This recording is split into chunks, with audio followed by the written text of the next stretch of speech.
vitsit. Sävyt ja tää näkymä. Tää on ihan crazy. Siis tää on ihan wow. En kestä. Ihan sama missä tässä istuu, niin kaikkialla näkyy jotain ihanaa. Portaat, toi saareke, ruokaryhmä, ei, oi että. Ja tää sohva. Ja taas tää näkymä. Tuu istua tänne sohvalle munkaan, niin näet mitä mä näen. Tää jotain siis rauhoittavaa ja ihanaa. Nyt ollaan Tammisalossa meren äärellä ja kohteena on aivan ihana 2-kerroksinen, noin 104-neliöinen asunto.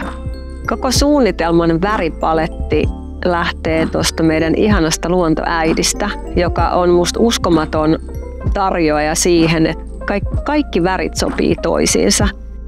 Ensimmäistä kertaa kun mä astuin tähän kohteeseen, niin silmät ja suu mykistyi. Näkymä on ihan huikea näistä ihanista isoista ikkunoista. Se rauha, mitä se meri, se satama, se luonto, mitä se tavallaan antaa ihmiselle, kun näkee sen näkymän siitä isoista ikkunoista. Rauhallisuus, maanläheisyys, maadottuvuus. Siellä on oikeastaan väriskeema tähän kohteeseen.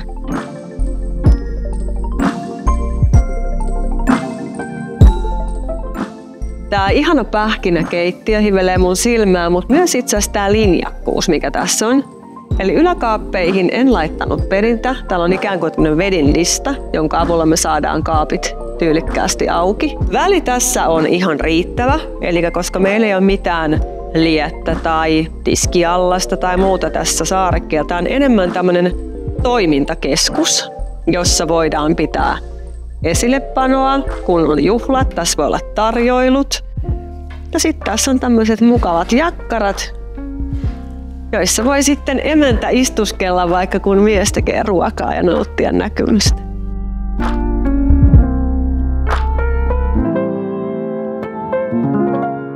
Tämä ruokailuryhmän tuoleiksi mä valitsin tämmöiset pyörivät tuolit, joka myös mahdollistaa sen, että täällä on aika napakka väli ruokapöydän ja seinän välillä.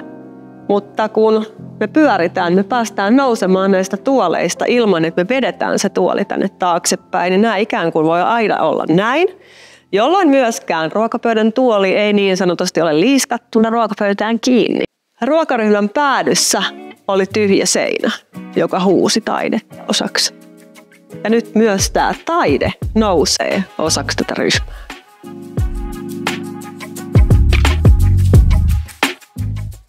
Koska ihanat isot ikkunat haasti mun silmään sen, että mä en voinut laittaa tänne mitään kiinteätä TV-kalustetta.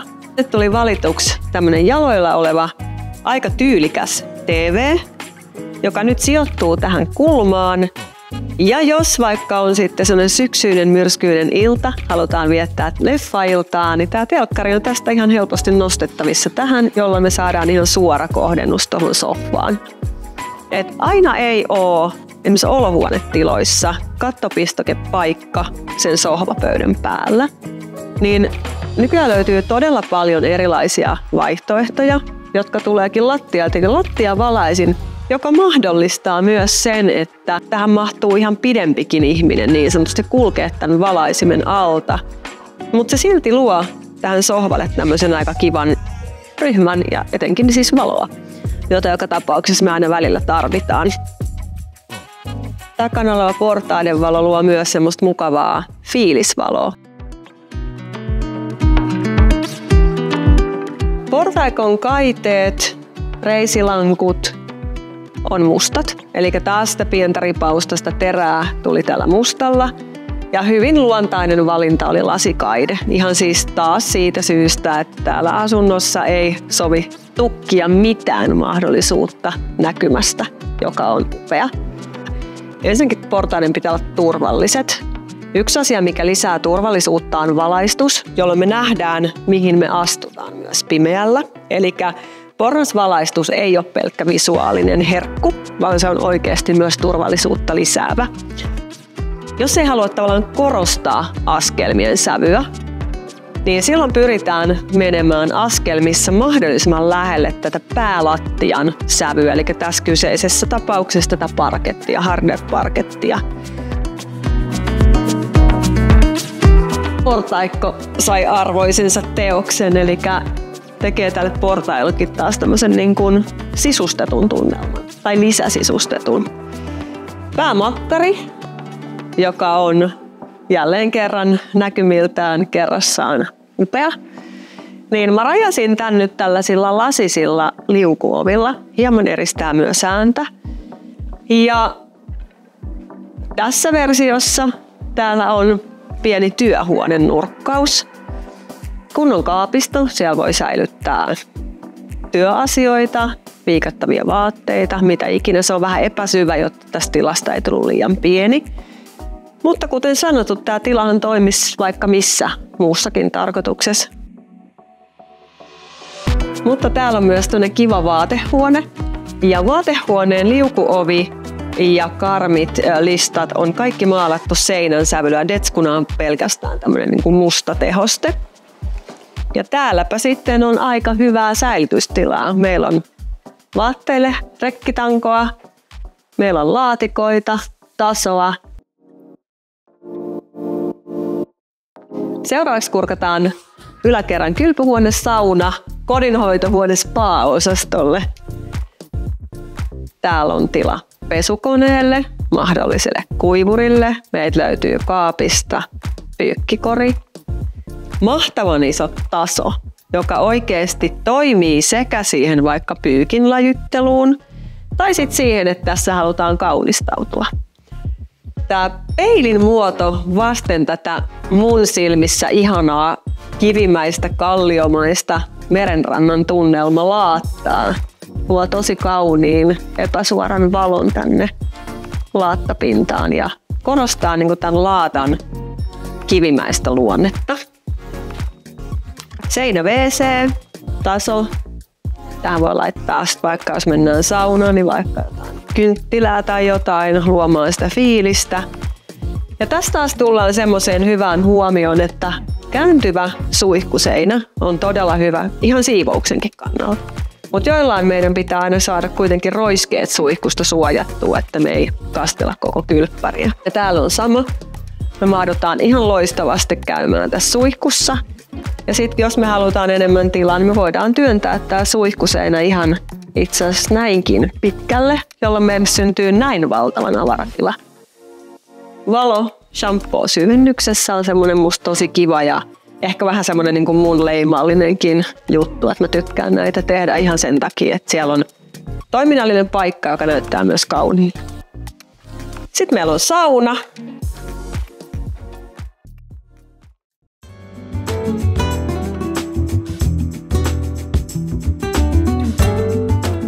Yläkerrasta löytyy tosissaan päämakuuhuone, kylppäri, sauna, kodari, yhdistelmä ja sitten täältä löytyy vielä yksi makuuhuone. Ihan pelkästään tällaisella ratkaisulla, että me tehdäänkin ylös niin kuin kaappi, jossa on vaikka matalille henkarivaatteiden tanko. Ja sitten laitetaankin ulosvedettävät laatikot sen alle, niin tää on aika kätevä myös toiminnallisesti. On basic juttu, ei muuta kuin taas sitä Lego-palikkaa kehin, että miten mä saan ne päälle. Valoa isoista ikkunoista ja nyt tullaan taiteeseen. Kun mä seison tässä kohdassa, niin mun toive tälle taiteilijalle oli se, että meressä näkyvät poijut olisi jotenkin hyvänä osana tätä taideteosta. Ja nyt täällä niitä on. Täällä on tätä luontoa, puuta ja sitten täällä on nämä poijut. Ja valaisin tavallaan korostaa sitä poijujen tunnelmaa ja värimaailmaa aavistuksen punaisempana.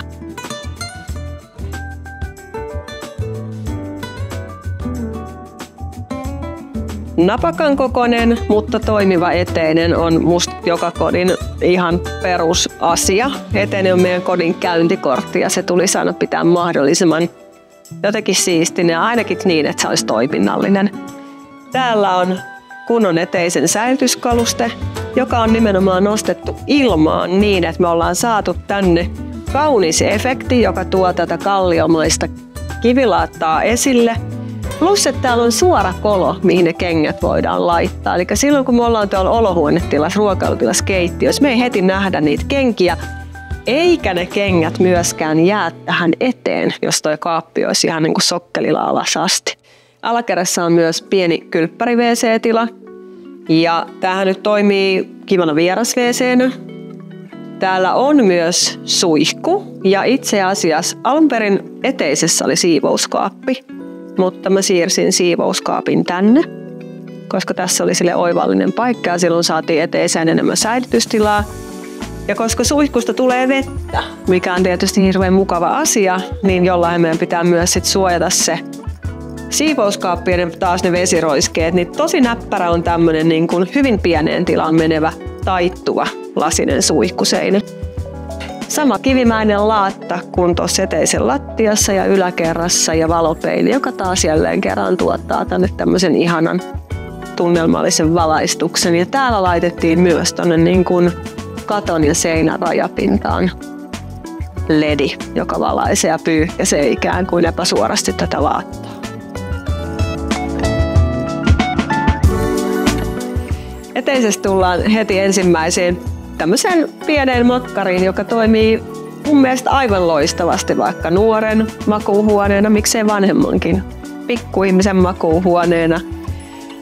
Täällä ehkä semmoinen, koska tässä on tila rajallinen ja täällä on kotelointia ja kaikkea, niin täällä mä teen semmoisen ratkaisun, että itse asiassa jopa aika tumma vaatekaappi niin yhdistyy suoraan tähän työpisteeseen. Eli samasta materiaalista tehty koko kaluste tasoa myöten, niin tämä ikään kuin soljahtaa koko tähän huoneeseen. Että tämä ei ole niin kuin sellainen irtokalustemainen, joka tavallaan pyörisi täällä olisi väärässä paikassa. Tämän paikka on tässä ja se tulee aina olemaan oikea paikka tälle. Ja taas kerran täällä kun istuttaisiin, tehtäisiin työtä, läksyjä, mitä ikinä. Eihän tässä tarvitse kun niinku kääntää kumpaan tahansa suuntaan päätä. Meri näkyy, koska tuolla on se peili. Tilojen kierros tulee päättymään tähän kaikkeen ihanuuteen täällä pihalla, joka toki piha on vielä vähän kesken, mutta se tästä vielä rakentuu. Elikkä tämä piha kuuluu tälle asunnolle ja kuten niin kuin nähdään, niin toi meri on todellakin siis, tästä voisi heittää leipäkiviä miltei tonne mereen, mutta että tästä voi hipsiä uimarannalle, lenkkipoluille, ihan mitä tahansa ja nauttia tästä kertakaikkisen upeasta luonnosta.